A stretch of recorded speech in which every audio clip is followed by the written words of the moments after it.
3년 전 우리나라에서 개봉한 스즈메의 문단속이라는 애니메이션이 있습니다. 이 만화는 국내에서 상영된 일본 애니메이션 가운데 가장 많은 551만 명의 관객을 기록했다고 합니다. 이 영화의 줄거리를 간략히 소개해 드리면은, 이 영화에서 스즈메는 우연히 지진을 일으키는 괴물을 봉인 해제시키게 되는데, 이 괴물을 봉인시키려면은 요석이라고 하는 신비한 돌이 필요하고, 그리고 이 요석은 마치 살아있는 생물처럼 움직여서 잡아내기가 쉽지 않았습니다. 그 와중에 전국에서는 재앙으로 인하여 많은 사람들이 위험에 빠지게 되자 결국 소타라고 하는 한 청년이 자신을 희생하여 스스로 요석이 되어 재난이 멈춰지게 됩니다. 어째서 이 만화 영화는 그 당시 많은 사람들에게 인기를 얻게 되었을까요? 저도 나중에 알았는데, 이 스즈메의 문단속은 15년 전 일본에서 일어난 끔찍한 동일본 대지진을 모티브로 하였다고 합니다. 그러니까 이 영화는 일본 사람들에게 있어서 심리적인 위로를 주는 안정제 역할을 하였다는 것이죠. 재난이 나면은 누구도 스스로를 희생하려 하지 않습니다. 다들 나 살기 바쁜 게 사람의 본성인 것이죠. 그 와중에서 자신을 희생하여 남을 살려는 사람을 보니, 사람들은 그렇지 못한 자신의 민낯을 발견하게 되고, 그 과정 속에서 자신의 내면을 들여보게 되는 것입니다. 그리고 그 구원의 과정을 통하여서 사람은 비로소 희망을 발견하게 됩니다. 그래서 스즈메 문단속은 절망 속에서도 희망을 찾아낼 수 있다는 메시지를 전하고 싶었던 것이죠. 오늘 함께 읽은 말씀도 똑같은 내용을 담고 있는 본문이라 할 수 있습니다. 오늘 말씀은 요엘서입니다. 그리고 요엘서는 부두엘의 아들 요엘이라고 하는 사람이 쓴 구약 성경의 소선지서입니다. 그렇다고 하면 요엘서에서 요엘은 과연 어떤 이야기를 우리에게 전하고 있는 것일까요? 먼저 요엘은 자신이 보고 들은 하나님의 음성을 토대로 이런 얘기를 합니다.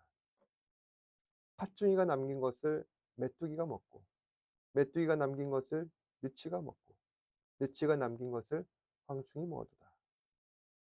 팥중이가 뭐냐면은 메뚜기과의 곤충을 말하는 것으로서 밭에 있는 모든 작물을 다 먹어치우는 생태계의 파괴자를 말하는 것입니다.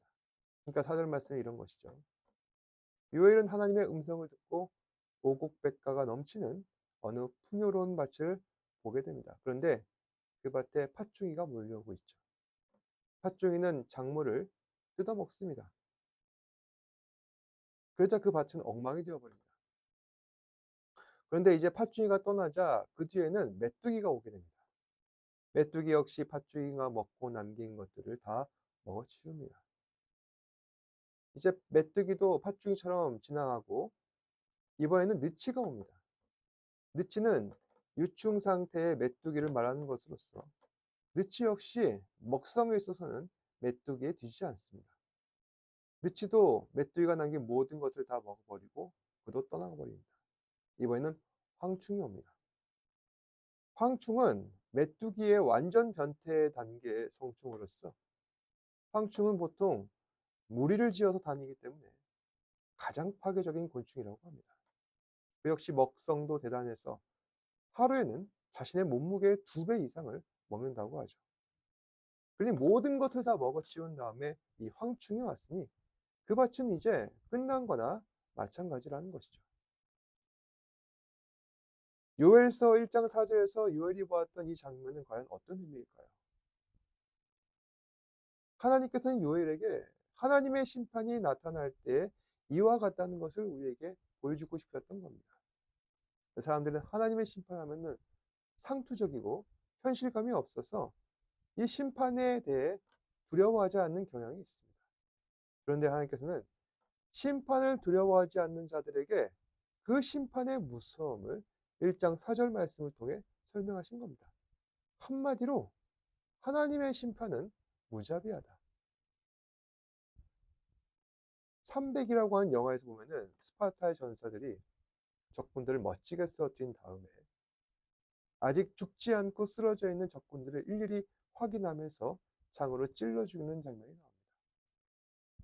저는 요엘서 1장 4절에서 묘사된 하나님의 심판이 이와 같다고 생각합니다. 그러니까 하나님께서 한번 심판하시면은 자비와 용서라는 것이 없습니다. 왜 하나님께서는 요엘서 첫 장부터 이런 살벌한 장면을 요엘에게 보여주신 걸까요? 이와 같은 살벌한 심판은 반드시 나타날 것이니 너희는 긴장하고 있어라. 준비하고 있어라. 하나님의 심판은 곧 온다는 것입니다. 그리고 요엘서 말씀에서 의미 있는 단어 하나가 있는데 1장 15절 보면은 슬프다 그날이여 여호와의 날이 가까웠나니 곧 멸망같이 전능자에게로부터 이르리로다. 이렇게 기록되었는데 이 말씀에 보면은 여호와의 날이 곧 가까웠다라는 말이 있습니다. 그러니까 여호와의 날은 요엘서 성경 본문 전체를 관통하고 있는 그런 단어라 할 수 있는 것입니다. 여러분, 여호와의 날은 어떤 날일까요? 보통 나라에서 정하는 국경일이란 특정 인물의 뜻을 기리거나 의미 있는 사건을 기억할 때 그날을 국경일로 정하죠. 특히 어떤 사람의 뜻을 기리기 위해 정하는 국경일은 그 자체로 중요한 의미가 있다는 것입니다. 예를 들어서 근로자의 날이 그런 것이죠.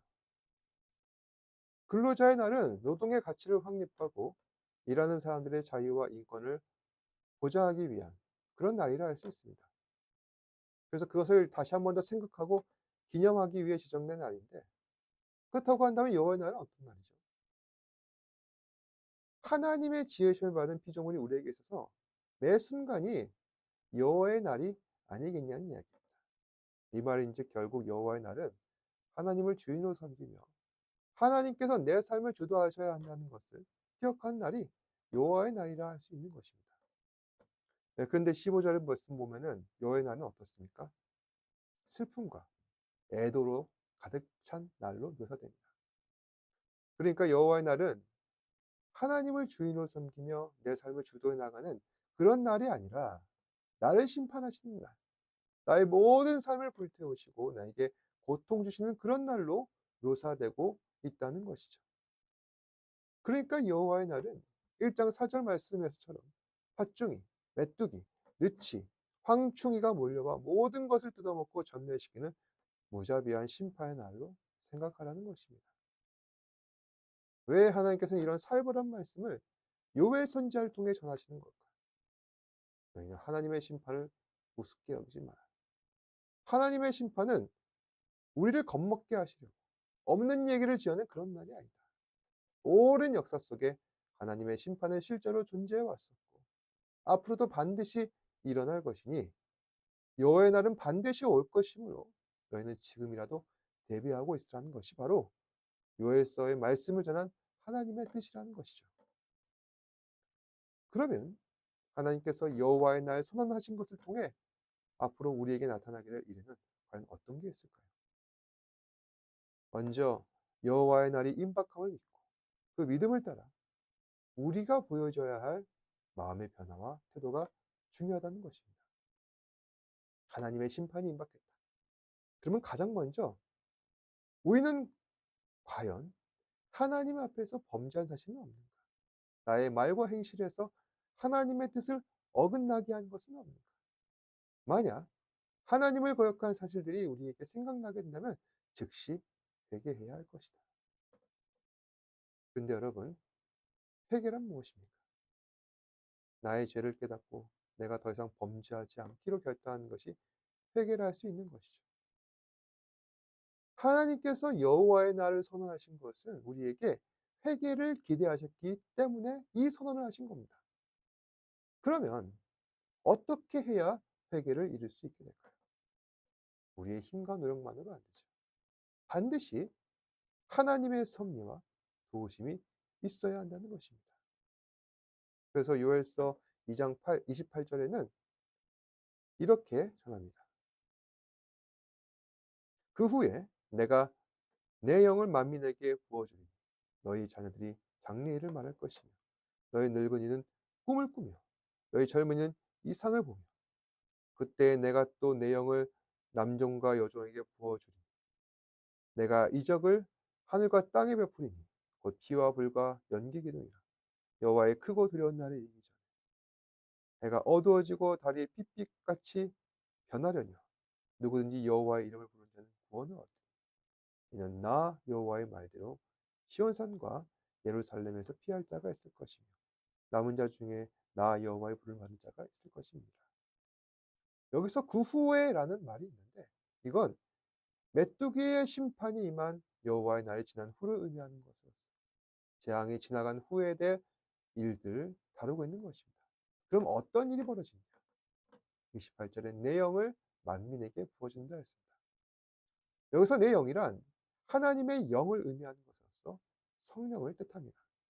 그러니까 하나님께서는 심판이 임하게 될 때 그 징조로서 성령의 임재를 나타내신다는 것입니다. 여러분, 성령이 임재하면 어떻게 되죠?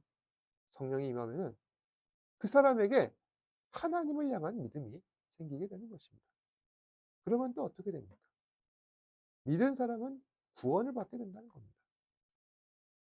그러니까 하나님께서는 여호와의 날을 이미 정해 놓으셨고 여호와의 날을 그 정한 시기에 반드시 나타내시지만은 여호와의 날에는 모든 사람이 죽고 소멸되어 버리는 무서운 심판만 행해지는 것이 아니라 반드시 그 믿음 사람들을 걸러내셔서 그 사람들을 반드시 구원해 내시는 구원의 역사도 나타나게 된다는 것입니다. 그러니까 요엘서는 단지 심판에 대한 경고의 메시지만 남긴 것이 아니죠. 요엘서를 통하여서 너무나도 살구하고 불가역적인 여호와의 날을 선언하신 것은 심판 속에도 하나님의 구원은 여전히 나타나게 될 것이고 그 구원의 은총을 반드시 받아야 하므로 우리가 구원을 위해 열심을 다하고 온전해지려는 그 마음과 의지가 필요하다는 것입니다. 그렇다고 한다면 오늘 이 말씀은 우리에게 어떠한 의미를 주는 것일까요? 성경은 우리로 하여금 나의 관심사를 돌리려 합니다. 오늘날 많은 사람들이 이런 생각을 합니다. 세상이 멸망되고 내가 심판받아서 죽으나 직장도 못 갖고 내가 쫄딱 망해서 아무것도 먹지 못하고 죽으나 매한가지 아니겠느냐. 그러니 차라리 믿음 없이 살자. 힘들어 죽겠는데 교회가 무슨 소용이고 믿음이 무슨 소용이겠냐. 현재 나의 삶의 상황과 신앙을 고려하여서 적당히 현실적인 타협을 하게 된다는 것입니다. 그리고 그 현실적인 타협에서 가장 먼저 희생되는 것은 무엇이겠습니까? 신앙이라는 것이죠. 사람들이 이렇게 신앙을 포기하는 가장 큰 이유는 하나입니다. 하나님을 두려워하지 않는 것이죠. 지금은 어쩔 수가 없어. 하나님도 이해하실 거예요. 여호와의 날, 심판의 날 오긴 오겠지. 근데 지금은 아닌 것 같아. 조금만 양해를 구하자. 지금 당장 내게 필요한 것을 하자. 그런데 여러분, 하나님께서는 자비와 긍휼의 하나님이 맞으시지만 그렇다고 하여서 우리가 지금 하고 있는 모든 것들을 다 이해하시는 그런 하나님은 아니십니다. 하나님은 어떤 때는 무자비하십니다. 마치 메뚜기 재앙처럼 말입니다. 메뚜기 재앙은 우리에게 여호와의 날 지연되는 것 그런 일은 결코 나타나지 않을 것이다. 한치의 오차도 없이 하나님의 심판은 반드시 시행될 것이다. 이 사실을 우리에게 전하고 있다는 것입니다. 그러니 어떻게 해야겠습니까? 심판이 두려우면은 지금 즉시 나의 이 안이한 마음으로부터 떠나자. 그래야 내가 산다. 영원한 생명을 누리며 살아갈 수가 있다. 결국 오늘 말씀은 최후의 심판, 디스토피아적인 이야기로 끝나는 것이 아니라 내가 살기 위한 유일한 방법, 그거는 지금이라도 즉시 주님께로 돌아오는, 하나님께로 돌아오는, 그것이야말로 진정한 회개라는 것입니다. 회개란 단지 용서만 빌고 끝나는 것이 아닙니다. 깨달았으면 그 즉시 실행으로 옮겨서 하나님 앞에 은혜를 구하고 하나님을 전적으로 섬기는 것이 진정한 회개라는 것입니다. 과연 우리는 진정한 회개를 이룰 수 있게 될까요? 지금 여러분께서 가장 두려운 것이 무엇입니까? 내 눈앞에 있는 삶의 어려운 문제들, 나의 어려운 현실들, 그것도 역시 염려가 되고 걱정은 되지만 더 두려운 것은 내가 하나님께로부터 내쳐진다는 것, 그 문 밖으로 쫓겨난다는 것, 그것이 가장 두렵고 무서운 일입니다. 그렇게 되지 않도록 깨달은 즉시 나의 생각과 행동을 고치고 주님께서 가장 기뻐하시고 가장 즐거워하실 일을 행하시는 저와 여러분 되시기 바랍니다. 그게 뭐겠습니까? 예배가 아니고 뭐가 있겠습니까? 신령과 진정으로 드리는 예배, 하나님께 온전한 몸과 마음으로 드리는 예배, 예수 그리스도의 희생을 생각하고 그 앞에 감사하며 드리는 예배, 그 예배가, 그 예배자가 저와 여러분 되시기를 주님의 이름으로 축복합니다. 기도하겠습니다. 고맙고 사랑이 많으신 아버지 하나님 감사합니다. 오늘 말씀을 통하여서 하나님의 날이 무섭고 두려운 그 심판이 우리에게 임하게 될 때, 우리가 그때까지 기다리는 것이 아니라 지금 즉시 깨달아서 하나님께서 가장 기뻐하시고 가장 즐거워하실 일들을 즉시 행할 수 있는 진정한 회개를 이루는 우리 사랑하는 지체들 되게 하여 주옵소서.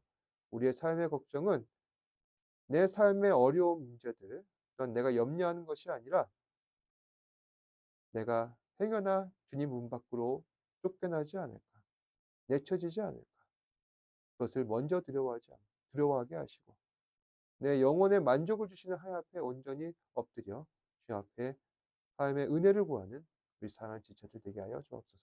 '모든 말씀 예수님 이름으로 기도드립니다. 아멘. 하늘에 계신 우리 아버지여, 이름이 거룩히 여김을 받으시오며 나라가 임하옵시며 뜻이 하늘에서 이루어진 것 같이 땅에서도 이루어지이다. 오늘 우리에게 일용할 양식을 주시옵고 우리가 우리에게 죄 지은 자를 사하여 준 것 같이 우리 죄를 사하여 주시옵고 우리를 시험에 들게 하지 마시옵고 다만 악에서 구하시옵소서. 나라와 권세와 영광이 아버지께 영원히 있사옵나이다. 아멘.